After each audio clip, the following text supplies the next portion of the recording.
हाय फ्लिवर्स, welcome back to my channel. Video को start करने से पहले अगर अभी तक आप में से किसी ने मेरे चैनल को सब्सक्राइब नहीं किया है तो प्लीज़ चैनल को सब्सक्राइब, वीडियो को लाइक और नीचे कमेंट करते हुए ज़रूर बताइएगा कि आज का पार्ट आप लोग कैसा लगा। तो चलिए हेट टू लव के नेक्स्ट पार्ट को स्टार्ट करते हैं। लास्ट पार्ट में हमने देखा था कि जियो जून जो कि होश में आ चुके थे और यहाँ पे सभी लोग उनसे मिलने आए थे, बट इस वक्त वो अपने हस्बैंड से बात करना चाहता था।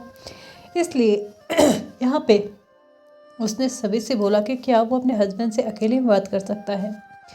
नियमित जो इस बात से तो खुश था कि एटलीस्ट जियोजुन को याद तो है, लेंसिचन को याद तो है, बट यहाँ पे जब उसने बोला कि वो अकेले मुझसे बात करना चाहता है तो कहीं ना कहीं वो एक वियर्ड सी सिचुएशन में पड़ चुका था। उसे अपने अंदर से ही ऐसा फील होने लगा था कि कहीं ऐसा तो नहीं ना कि जियोजुन उससे अब इस बात के लिए माफ़ी मांगेंगे कि वो अब उसके साथ नहीं रह सकता, वो इस रिश्ते को आगे कंटिन्यू नहीं करना चाहता, या फिर वो इस शादी को नहीं मानता, क्योंकि ये शादी तब हुई थी जब वो अपने होश हवास में नहीं था।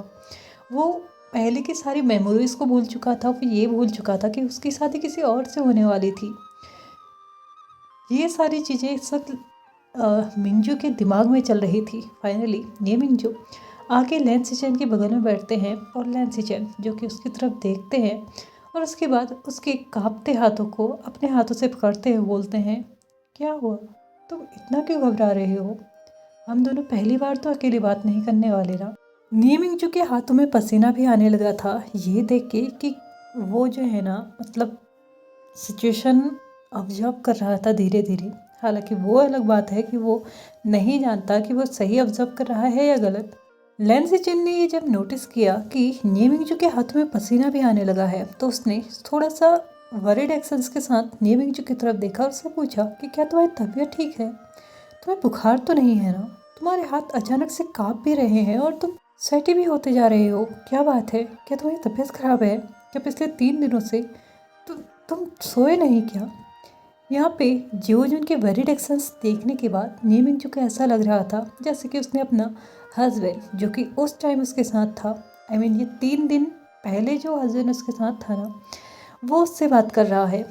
नीमिंगजू ने अपने हाथ जो कि अभी तक लेंसिचन के हाथ में थे उससे एक हाथ छुड़ाया और उसके हाथ के ऊपर रखते हुए बोला, ऐसी कोई बात नहीं है, मैं बिल्कुल ठीक हूँ, बस थोड़ा सा नर्वस हूँ तुमसे मिलने के लिए। तो यहाँ पे लेंसिचन बोलता है, क्या नर्वस?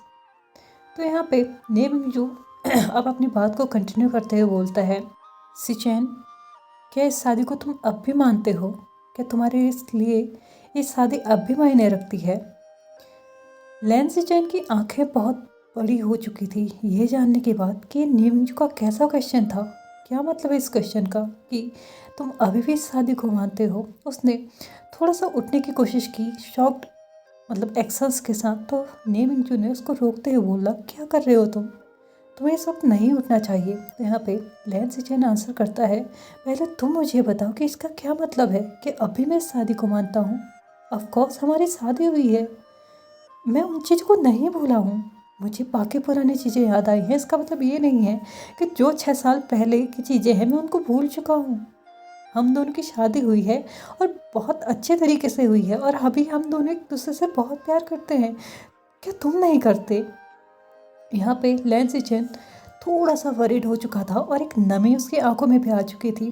कहीं ऐसा तो नहीं ना कि अभी तक नेमिंगजू बस उसे एक रिस्पॉन्सिबिलिटी की तरह देख रहा था जो कि उसके बॉस ने उसे दी थी। तो यहाँ पे नेमिंगजू उसकी तरफ देखते हुए बोलता है, ऐसी बात नहीं है कि मैं तुमसे प्यार नहीं करता। तो यहाँ पे लेंसिचन उसको कट ऑफ करते हुए बोलता है, तो क्या मैं तुम्हारे लिए तुम्हारे बॉस की दी हुई एक रिस्पॉन्सिबिलिटी हूँ? तो यहाँ पे नेमिंगजू लेंसिचन के लिप्स पे अपने फिंगर रखते हुए बोलता है, बिल्कुल नहीं, तुम भले ही मेरी रिस्पॉन्सिबिलिटी हो, मेरे लिए सब कुछ हो, बट इसका मतलब ये नहीं है कि तुम मेरे बॉस की दी हुई रिस्पॉन्सिबिलिटी हो। तुम मेरी रिस्पॉन्सिबिलिटी ज़रूर हो लेकिन मेरे बॉस की दी हुई नहीं, मेरी खुद की उठाई हुई। मैं इस रिस्पॉन्सिबिलिटी को लाइफ टाइम लेना चाहता हूँ, मैं तुम्हें मेरी लाइफ में चाहता हूँ। बस मैं डर चुका था कि कहीं ऐसा ना हो कि तुम्हें 6 साल पहले की बातें याद आने लगी और तब तुम किसी और से शादी करने वाले थे, और हो सकता है कि उन सारी मेमोरीज़ को याद करने के बाद तुम मुझसे भूल जाओ या फिर मुझे अपने हस्बैंड होने का अधिकार ना दो या फिर इस शादी को तुम मानो ही नहीं। बस यही सोच के मैंने ये सब कुछ बात की थी। तो यहाँ पे लेंसिचन अपने हस्बैंड के हाथ के ऊपर हाथ रखते हुए बोलता है, तुमने कैसे सोचा? ऑफ कोर्स उस वक्त मैं अपने पुराने मेमोरीज भूल चुका था, बट इसका मतलब ये नहीं है कि मैं उन मेमोरीज को अब भूल जाऊं जो तुमने और मैंने एक साथ बनाई हैं। हम दोनों की बहुत सारी स्वीट मेमोरीज हैं, बहुत सारी लवी डवी वाली भी हैं। मैं उनको नहीं भूल सकता और ना ही भूलने के बारे में कभी सोच सकता हूँ। तो यहाँ पे नेमिंग जो थोड़ा सा कंफ्यूज होते हुए लैन सिचन की तरफ देखते हुए बोलता है, तो तुमने मुझे यहाँ पे अकेले बात करने के लिए क्यों रोका? ऐसी कौन सी बात है जो तुम सबके सामने नहीं कर सकते?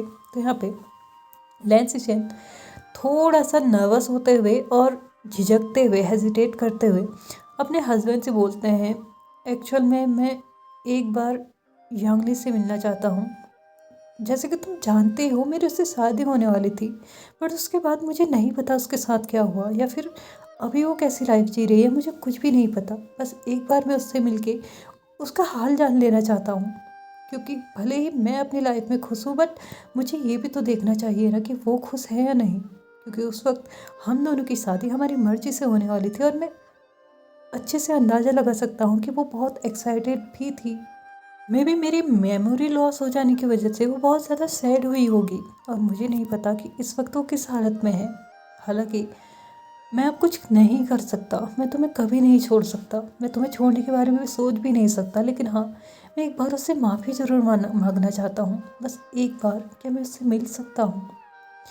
तो यहाँ पे ने मिंजू हंसते हुए बोलते हैं, हाँ, बस इतनी सी बात?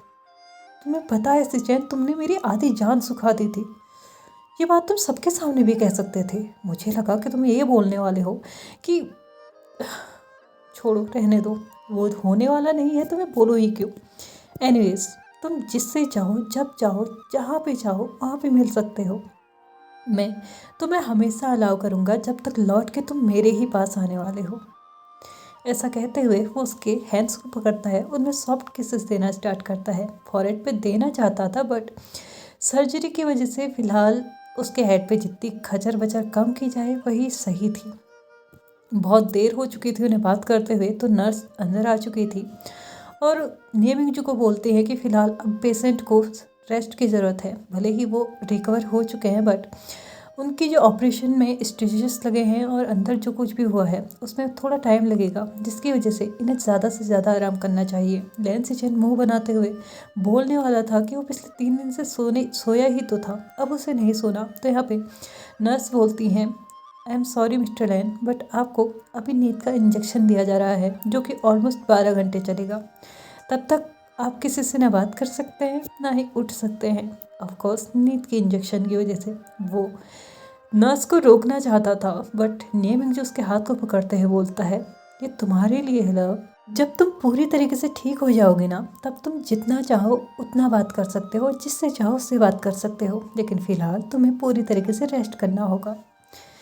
नींद का इंजेक्शन लग जाने के बाद लगभग 2 मिनट में ही लैन सिचन डीप स्लीप में जा चुका था और निये मिंगजू ने अभी भी उसका हाथ पकड़ा हुआ था और बहुत ज़्यादा खुश था कि फाइनली उसका जो डर था ना, वो तो उसके जहन से दूर हो गया।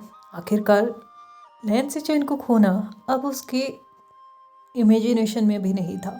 दिन ऐसे ही निकलते जा रहे थे, सब कुछ बहुत अच्छा चल रहा था। यहाँ पे निये मिंगजू ने लैन सिचन को बहुत अच्छे से केयर किया था, जिसकी वजह से वो पूरी तरीके से रिकवर हो चुका था और इस 1 महीने में उसके स्टिचेस भी निकल चुके थे और मतलब सर में जहाँ पे बाल कटे हुए थे ना, वहाँ पे छोटे छोटे बाल आने लगे थे। हालांकि अभी फुल ग्रोथ नहीं थी बालों की, बट हाँ, फिर भी काफ़ी हद तक ठीक ठाक चल रहा था। उसने यान्नी से भी बात कर ली थी और उससे मिलने के बाद उसे पता चलता है कि वो ऑलरेडी शादी कर चुकी थी और अभी उसका 2 साल का बेबी भी है, जिसे जानने के बाद लैन सिचन को काफ़ी खुशी होती है कि वो अकेला नहीं है जो अपनी लाइफ में मूव ऑन कर चुका है, बल्कि जिसके साथ वो बनने वाला था वो किसी और के साथ बध के आगे भी बढ़ चुकी है। यहाँ पे लैन वांगजी और विंग की लाइफ भी बहुत ज़्यादा सिंपल हो चुकी थी। लैन वांगजी की मदर भी अब विंग को किसी भी तरीके से रोक टोक नहीं करती थी, बट हाँ, अभी भी उनका विंग के ऊपर प्रेशर था पढ़ाई को लेके। ऑफकोर्स वो लैन वांगजी का भी था और लैन वांगजी ही उसको अभी भी पढ़ाया करता था। नॉर्मली उन्होंने कॉलेज फिर से स्टार्ट कर दिया था, वहाँ पे जाने भी लगे थे और ऑफिस भी ज्वाइन किया था। ऑफ कोर्स जैसा रूटीन पहले था वो बिल्कुल वैसे ही चल रहा था, बट अंतर सिर्फ इतना था कि विंग अब अपने घर जाता था और लैनवांग जी अब अपने घर। उनके पास बस कॉलेज और ऑफिस का ही टाइम होता था जब वो एक साथ स्पेंड करते थे। बस इस बीच में वो भूल चुके थे तो उस एक शख्स को जो कि शायद अभी थोड़ा बहुत इम्पोर्टेंट तो था, और वो थी वांग लिंगजाओ। वांग लिंगजाओ को पहले ही पता चल चुका था कि विंग और लैनवांग जी की शादी हो चुकी है, बट यहाँ पे तो अब उन दोनों के बीच में क्लोजनेस भी देख रही थी जो कि उससे बिल्कुल भी बर्दाश्त नहीं हो रही थी। और ये देखने के बाद ना वो बहुत सारे हथकंडे अपना रही थी लैनवांग जी और विंग को सेपरेट करने की। कभी कभार वो विंग पे लैनवांग जी पे पता नहीं कैसे कैसे इल्ज़ाम लगा रही थी। हालांकि वो अलग बात थी कि विंग को पता था कि लैनवांग जी ऐसा कभी नहीं कर सकता। वांग लिंगजाओ जो कि अपने आप में ही ठान चुकी थी कि अब तो वो कुछ ऐसा करके रहेंगी जिसकी वजह से लैनवांग जी और विंग पूरी तरीके से एक दूसरे से अलग हो जाए और विंग को उसी के साथ रहना पड़े। यहाँ पे उसने विंग को आज रेस्टोरेंट में बुलाया था बात करने के लिए, और ये कह के कि वो आखिरी बार बात करना चाहती है। तो विंग ने भी उसकी बात मान ली और यहाँ पे वो रेस्टोरेंट में जा चुका था। वो दोनों ही अपना लंच स्टार्ट करते इससे पहले ही यहाँ पे किसी और की एंट्री हो चुकी थी।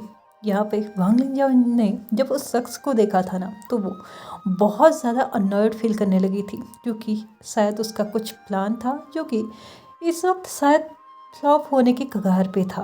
और वो कोई और नहीं, खुद जैन चेंग था। जैन चेंग के पीछे पीछे थोड़ी ही देर में लैनवांग जी भी वहाँ पे आ चुका था और वहाँ पे आके विंग के बगल में बैठ के बोलता है, वाओ व्हाट अ कोइंसिडेंस, मैं भी यहाँ पे जैन चेंग के साथ आया था लंच करने के लिए, बट मुझे नहीं पता था मेरा बॉयफ्रेंड भी यहाँ पे है, तुमने मुझे बताना चाहिए था विंग। तो यहाँ पे विंग बोलता है, वांग लिंगजाओ बस मुझसे बात करना चाहती थी तो मुझे लगा कि मुझे अकेले उससे मिलना चाहिए। तो यहाँ पे लैनवांग जी अपने एक आईब्रो को ऊपर उठाते हुए बोलता है, क्या मतलब है तुम्हारा अकेले मिलना चाहिए, तुम इसके साथ अकेले मिलोगे?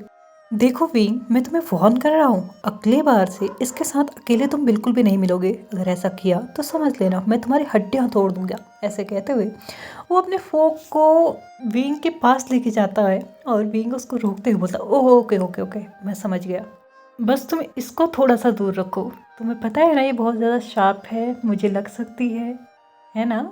ऐसा कहते हुए वो थोड़ा सा लैनवांग जी को समझाते हुए उसके फोक को उसके हाथ को सहित थोड़ा सा दूर करता है। और यहाँ पे वांग लिंगजाओ जो कि विंग की तरफ देख रही थी और अपने दांत पीसने लगी थी कि आखिरकार वो क्या करना चाहती थी और क्या हो गया।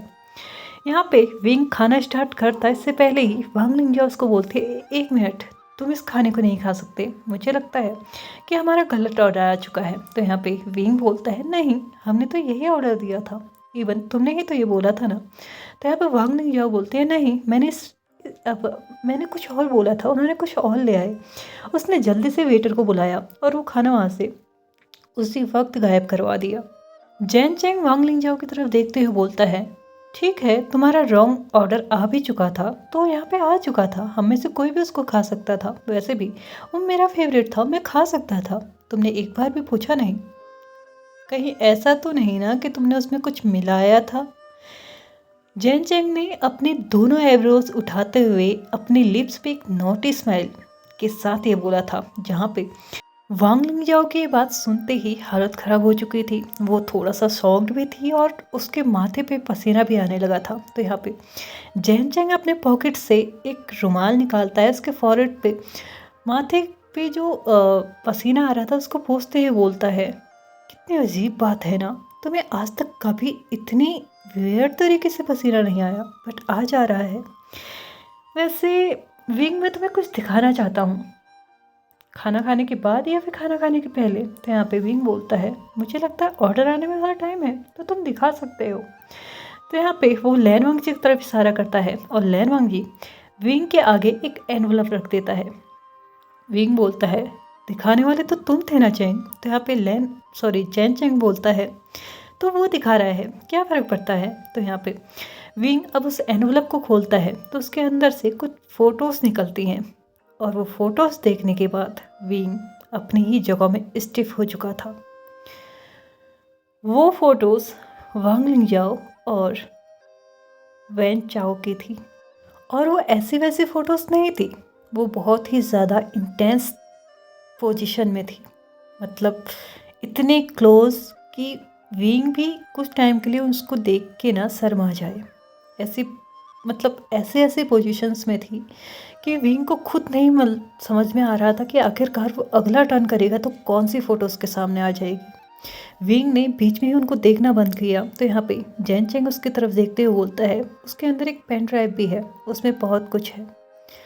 मैंने ये सारी चीज़ें आज तक छुपा के रखी। मुझे लगा कि आज नहीं तो कल वांग निंजा तुम्हारी लाइफ से चली ही जाएगी, बट अब तुम्हारी लाइफ में कोई बेटर आया है तो मैं नहीं चाहता इसकी वजह से कुछ और गड़बड़ हो। उसमें बहुत कुछ है, प्लीज़ देख लेना अगर मन करे तो, वरना इतने में ही सेटिस्फाई हो तो कोई बात नहीं। वांग लिंजाओ पिंग की तरफ देखते हुए बोलती, ये सच नहीं है, ये फेक है, तुम्हें पता है ना, बहुत सारी फेक फ़ोटोज़ बनाते हैं, एडिटिंग का बहुत कुछ होता है, प्लीज़ इन पर भरोसा मत करो। यहाँ पे विंग बोलता है, फ़ोटोज़ के नीचे कुछ मार्क दिखाते हुए वो बोलता है, ऐसा मार्क कभी भी फेक फ़ोटोज़ पे नहीं आता, ये तुम्हें पता होना चाहिए। एनीवेज कॉन्ग्रेचुलेसन्स, अब तुम अपने बॉयफ्रेंड नहीं, सुगर डैडी नहीं, तुम जो बोलना चाहो उसके पास जा सकती हो, क्योंकि एक्चुअल थिंग यही है, रियल थिंग यही है कि मैं और लैन वांग जी दोनों ही कपल हैं। आज नहीं तो कल हम दोनों को एक होना ही है और तुम्हारा हम दोनों के बीच में कोई काम नहीं है। मैं आज ये सारी बातें तुम्हें क्लियर करने ही यहाँ पे आया था, लेकिन उससे पहले कुछ और ही क्लियर हो गया है, तो मैं तुम्हें यहाँ पे जाने के अलावा और कुछ नहीं कह सकता। वैसे इस जगह पे तुमने हमें बुलाया था, I mean मुझे बुलाया था, तो कायदे से मुझे यहाँ से जाना चाहिए, तो हम तीनों चलते हैं, bye, take care.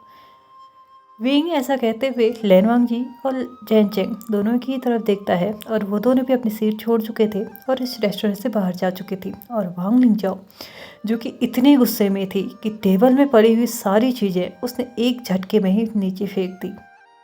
But miss वांग लिंजाओ ये जान के भी अनजान बन रही हैं कि अब इस गुस्से का कोई फ़ायदा नहीं है। एनीवेज इनके गुस्से को यहीं पे छोड़ते हैं और आज के बात को हम यहीं पे ख़त्म करते हैं। तो चलिए फ्रेंड्स, आज के इस पार्ट को हम यहीं पे ख़त्म करते हैं। वीडियो पसंद आया तो please like share subscribe and comment करते हुए जाइएगा। Thank you so much for watching my video and bye bye.